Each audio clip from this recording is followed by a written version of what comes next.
वेद खोलने वाला है सबके सामने अनिका की पोल। जहां पे अनिका ने चली थी चाल की शादी करके वेद से अब यहां पर अपने बाप के पागलपन का फायदा उठाएगी अनिका। तो अनिका का अब यहां पर सारा ही पोल पट्टी जो है वो वेद खोल देने वाला है भाई मंडप में। आपको बता दें कि जहां पे अपने पापा को पागल बना के उनके मुंह से कहलवाती है अनिका कि भाई वो शादी करवा दे यहाँ पर वेद और अनिका की, और भाई ये शादी नकली करने के साथ भी वो यहाँ पर इस शादी को असली करना चाहती थी।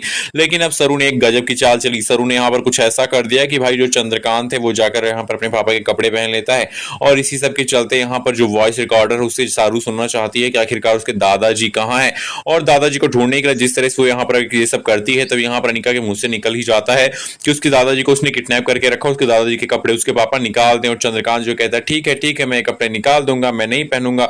और उसके पागलपन के चक्कर में यहाँ पर सारी सच्चाई सरू के सामने आ जाती है। सरू तुरंत फोन करती है वेद को और कहती है वेद सर हमें लोकेशन मिल गई है, दादाजी किडनैप है और दादाजी को ढूंढने के लिए कहाँ जाना है। अब यहाँ पर दादाजी को ढूंढ के सरू और वेद आ जाएंगे जहां पे शादी की तैयारियां चल रही होंगी, और यहाँ पर शादी के मंडप में आने के बाद इतने सारे राज खुल जाएंगे कि सबके यहाँ पर होश उड़ जाएंगे।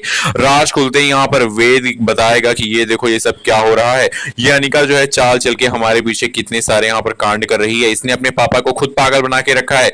इस वीडियो में आप देख सकते हैं अपने पापा को ये दवाएं दे रही है, इंजेक्शन दे रही है ताकि उसके पापा पागल पागल बन के रहें।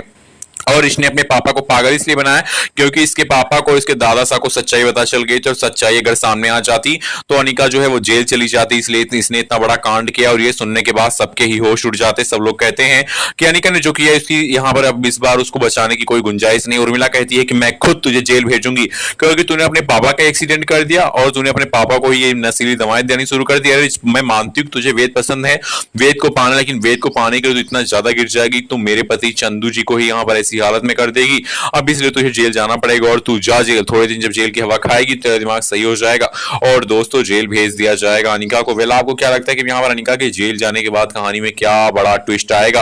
क्योंकि अनिका जेल जाएगी तो जरूर अपनी नानी से मिलेगी, उसकी नानी जो मिलेंगी तो दोनों यहाँ पर जेल से फरार होंगे, और फरार होने के बाद बाहर निकल कर आएंगी और भाई सरोजा और सरू दोनों की जिंदगी में बड़ा ग्रहण लगाएंगे। अब यहाँ पर राहु केतु बनकर यहाँ पर कामनी और अनिका की जब एंट्री होगी तब तक सरू जो है आईपीएस ऑफिसर की परीक्षाएं क्लियर करके आईपीएस ऑफिसर की ट्रेनिंग कर रही होगी, और तब यहाँ पर सरोजा के ऊपर जुल्म ढाने के लिए ये दोनों फिर से वापस आ जाएंगी।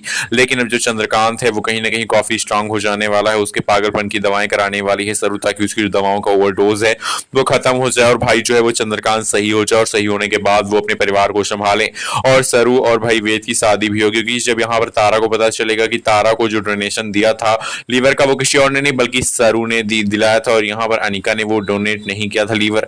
और ये सच्चाई जानने के बाद तारा और गुस्से में आएगी और अनिका को थप्पड़ मार देगी और कहेगी कि तू नहीं चाहती थी ना कि वेद की शादी सरू के साथ, तो देख तेरी आंखों के सामने मैं आज वेद और सरू की शादी कराऊंगी जिससे तेरे भी होश उड़ जाएंगे, तेरे परखच्चे उड़ जाएंगे, क्योंकि मैं सरू को अपनी घर की बहू बनाऊंगी फिर से, और खुले दिल से इसको अपने गले से लगाकर इसको अपने घर में ले जाऊंगी, इसको अपनाऊंगी ताकि तूने जो ये कांड किए सारे कांड तेरे यहाँ पर धराशायी हो जाए। वीडियो को लाइक करके दोस्तों आप बताइए कि सरू और वेद की जोड़ी बननी चाहिए।